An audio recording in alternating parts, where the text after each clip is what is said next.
आज मैं बुजुर्गों में पाई जाने वाली एक बहुत ही कॉमन प्रॉब्लम के बारे में डिस्कस करना चाहूंगा, दैट इज यूरिन इनकॉन्टिनेंस या यूरिन लीकेज। यूरिन इनकॉन्टिनेंस या यूरिन लीकेज का मतलब है loss of voluntary control over urination. पेशाब करने की जो प्रक्रिया है उस पर कंट्रोल नहीं रहना, संयम नहीं रहना। यूरिन लीकेज के, इनकॉन्टिनेंस के कई वजह होती हैं। पहली वजह है ओवर एक्टिव ब्लैडर, अर्ज इनकॉन्टिनेंस। इसमें मरीज को अक्सर पेशाब करने की इच्छा होती है और जब भी ये ऐसा लगता है कि पेशाब आ रहा है तो उसको जोर से पेशाब आता है और पेशाब करने के लिए भागना पड़ता है। पेशाब को रोकना मुश्किल होता है और कई बार वॉशरूम जाते समय रास्ते में पेशाब लीक हो जाता है। इसको बोलते हैं अर्ज इनकॉन्टिनेंस, ओवर एक्टिव ब्लैडर। दूसरी तरह का जो इनकॉन्टिनेंस है दैट इज स्ट्रेस इनकॉन्टिनेंस, जिसका मतलब है खांसते, हंसते और चीखते समय या कोई भारी वजन उठाते समय पेशाब का लीक होना। ये ज्यादातर फीमेल्स में देखा जाता है, स्पेशली उन फीमेल्स में जिनमें चाइल्ड डिलीवरी के टाइम में या तो प्रोलॉन्ग लेबर या ऑब्स्ट्रक्टेड लेबर की हिस्ट्री हो। ये पुरुषों में भी देखने को मिलता है, स्पेशली उनमें जिनमें प्रोस्टेट का कोई सर्जरी हुई है या प्रोस्टेट का कोई ट्रीटमेंट चल रहा है, उनमें भी देखने को मिलता है। इसके अलावा तीसरे टाइप का इनकॉन्टिनेंस होता है मिक्स, जिसमें कि अर्ज इनकॉन्टिनेंस भी होता है और स्ट्रेस इनकॉन्टिनेंस भी देखने को मिलता है। एक होता है स्फिंक्टरिक इनकॉन्टिनेंस, जो कि उनमें देखने को मिलता है जिनमें पहले कभी कोई पेल्विक सर्जरी हुई है, ऑपरेशन हुई है और वो स्फिंक्टर जो कि यूरिन को लीक होने से रोकता है उसको कोई डैमेज हुआ है, या उसकी नर्व को डैमेज हुआ है। एक होता है ओवरफ्लो इनकॉन्टिनेंस, वो ज्यादातर उन लोगों में देखने को मिलता है, स्पेशली ओल्डर मेल्स में, जिनमें प्रोस्टेट के बढ़ने की वजह से पेशाब की थैली पूरी खाली नहीं हो पाती है और जब उसमें रेसिडुअल यूरिन बढ़ जाता है तो पेशाब लीक होने लगता है।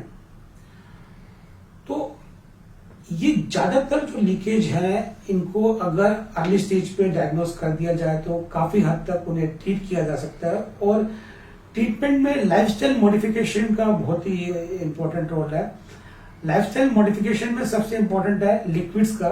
लिक्विड्स एडिक्वेट अमाउंट में लेना है, बहुत ज्यादा अमाउंट में भी नहीं लेना है, बहुत कम अमाउंट में भी नहीं लेना है।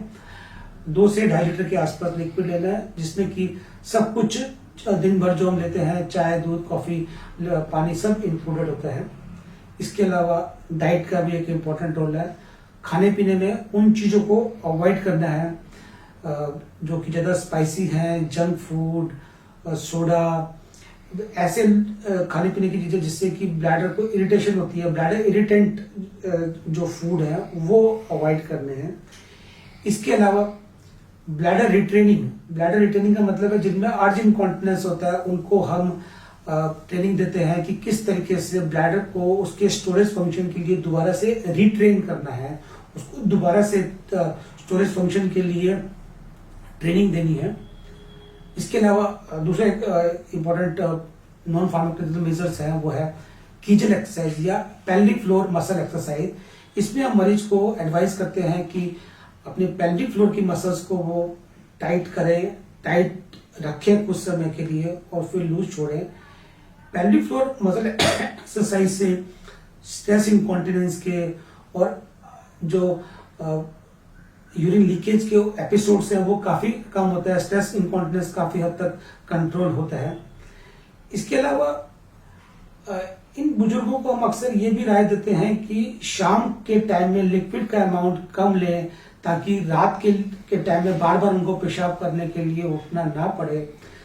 अगर कुछ बुजुर्ग अपने हार्ट और दूसरी प्रॉब्लम के लिए कुछ मेडिकेशंस ले रहे हैं, जैसे डायूरेटिक ले रहे हैं, तो उनको मॉर्निंग आवर्स में लें, इवनिंग आवर्स में अवॉइड करें।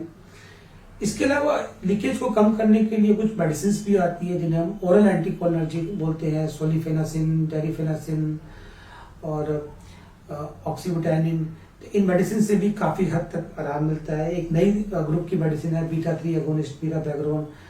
सो इन मेडिसिन से भी ज्यादातर केसेस में ये जो यूरिन लीकेज के एपिसोड्स कम किए जाते हैं।